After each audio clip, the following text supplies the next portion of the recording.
अभिमन्यु महाभारत का वो महान खिलाड़ी, वो महान योद्धा जो 7 महारथियों से अकेले लड़ा था।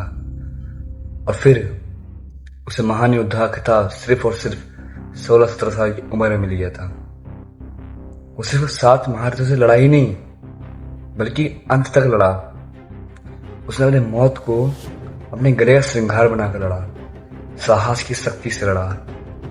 चलो मान लो मैं तुमसे क्वेश्चन पूछता हूँ आज, अगर तुम उस समय वहां पर होते, उसकी जगह पर, अभिमन्यु की जगह पर, तो तुम क्या करते हैं? कुछ लोग बोलेंगे मैं भी लड़ता, मेरे पास शक्तियां होती उस समय, मेरे पास ही भुजाएं होती उस समय। लेकिन मैं सच बताऊं, तुम क्या करते उस समय? तुम बंधुओं को फोन मिलाते कि भाई सामने 7 खड़े हैं, तुम 2-3 आ जाओ प्लीज यार, कम से कम पिट तो जाएंगे साथ में। और हमारी जनरेशन नाउ इस समय भी हम सिर्फ यही कर रहे हैं, नथिंग एक्स्ट्रा। उस टाइम से और इस टाइम को अगर हम कंपेयर करें, तुमने क्या उखाड़ा? कुछ बड़ा नहीं उखाड़ा हमने आज तक, सिर्फ इसके अलावा। ओके, क्लास में, सोशल साइड पे, कहीं भी, कॉलेज में, कहीं पर भी, हमारे आसपास कहीं भी देख लेना आप लोग, एक इंसान उसी को नीचा दिखाएगा, उसी को सताएगा जो उससे कमजोर है, और अपने शक्तिशाली इंसान की चटाई करेगा। मैं कोई बात छुपाऊंगा नहीं, डायरेक्ट साफ साफ बोलूंगा। अपने शक्तिशाली इंसान की गुलामी करेगा ताकि उसको उसके सपोर्ट मिल सके, और जब भी लड़ाई हो, कुछ भी हो, तो वो उसकी मदद करने आ सके। और क्या तुम सोचो, अगर तुम अभिमन्यु की तरह लड़ो तो क्या होगा? पहले बार तुम लड़ ही नहीं पाओगे, तुम्हारा माइंड उस तरह से कभी काम ही नहीं किया आज तक। अभिमन्यु को महाभारत में जितने भी लोग थे, कहीं भी देख लो आप, राजाओं महाराजाओं के टाइम पे कहीं भी जो युद्ध होते थे ना, तो उनके बच्चों को, उनके लोगों को सिखाया जाता था कि अगर अकेले सामने इंसान खड़ा है, तुम्हारे हाथ में तलवार है, तो बिना डरे, बिना कुछ समझौते के तुम तलवार चला सकते हो। उसी गर्दन के आर पार तलवार करके तुम कुछ भी फतह हासिल कर सकते हो। तो आज के लोगों से मैं पूछूं, तुम क्या करोगे? नथिंग। बंदे लोग को बुलाएंगे, फोन करेंगे, एनीथिंग एक्स्ट्रा, नथिंग यार, कुछ नहीं करेंगे। कुछ लोग डर जाएंगे लड़ने से पहले ही, हाथ में तलवार पकड़ के फोटो खिंचाने के अलावा कुछ आता ही नहीं है।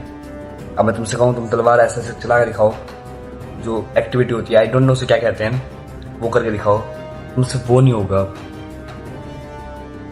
और तुम बस फोटो खिंचाना जानते हो, अपने राजाओं के नाम लेके दूसरे लोगों से लड़ते हो कि मेरे राजा ने ऐसे ये करा, मेरे राजा ने ये करा। तुमने क्या करा? आज बताओ, तुमने क्या करा? या कभी तुम उनकी तरह लड़े हो आज तक? अपना पक्ष रखा है तुमने आज तक? रखा है पक्ष? नहीं लड़ा, नहीं रखा पक्ष। फिर कोई फायदा है ये जिंदगी का? इससे बेहतर तुम मर जाओ। एक कमजोर इंसान की तरह बन के रह रहे हो तुम, और तुम्हें सपोर्ट चाहिए अपने शक्तिशाली इंसान के, तभी जाकर तुम शक्तिशाली बन पाओगे। परशुराम जी, जानते हो परशुराम जी को? उन्हें किसी सपोर्ट थी? किसी से सपोर्ट नहीं थी किसी की भी। वो अकेले हर किसी से लड़ते थे, हर किसी से अकेले। युद्ध भी लड़े हैं उन्होंने, सब करे हैं उन्होंने। तुम अपने से कमजोर इंसान पर अपना बल दिखाकर अपने आप को महान समझते हो, और वो लोग जो महान योद्धा असली में थे, वो अपने से कमजोर से कभी लड़ते ही नहीं थे। इवन वो निहत्थे इंसान से भी नहीं लड़ते थे, जिसके पास कोई हथियार नहीं होगा ना, उससे भी नहीं लड़ते थे वो लोग। कई बार तो उन्होंने पराजित होके खुद का अपमान होने से बेहतर दूसरे को अपना बलिदान दिया है। तुम पराजित हो जाओगे तो तुम्हें शर्म आने लग जाती है। प्रॉब्लम क्या है? प्रॉब्लम ही जनरेशन ही है। इसे ऐसा बनाई दिया है सोशल मीडिया पे, इंस्टा पे, हर जगह जहां देखो, यूट्यूब पे कंट्रोवर्सी हो रही है, कंट्रोवर्सी। लोग जा रहे हैं, तू मेरे यहाँ आ जा, मैं तेरे यहाँ आ जाऊं। नहीं, नहीं होता यार ऐसा कुछ भी लाइफ में। तू लड़ अपने लिए, तू जीतेगा। अगर तू सच्चा है तो तू जीतेगा। ऐसा होता था पहले। द्रौपदी के कारण महाभारत हुई, और पहले ये माना जाता था कि जो सच्चा है, जो सही है, वही सिर्फ जीतता है। परंतु आज के टाइम पे जो सच्चा है, जो बुरा है, कोई प्रेडिक्ट नहीं कर सकता है कौन जीत जाए।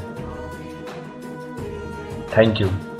ज़्यादा कुछ नहीं बोलता मैं, बस एक वॉरियर की तरह लड़ो, बस एक वॉरियर की तरह। Be the warrior.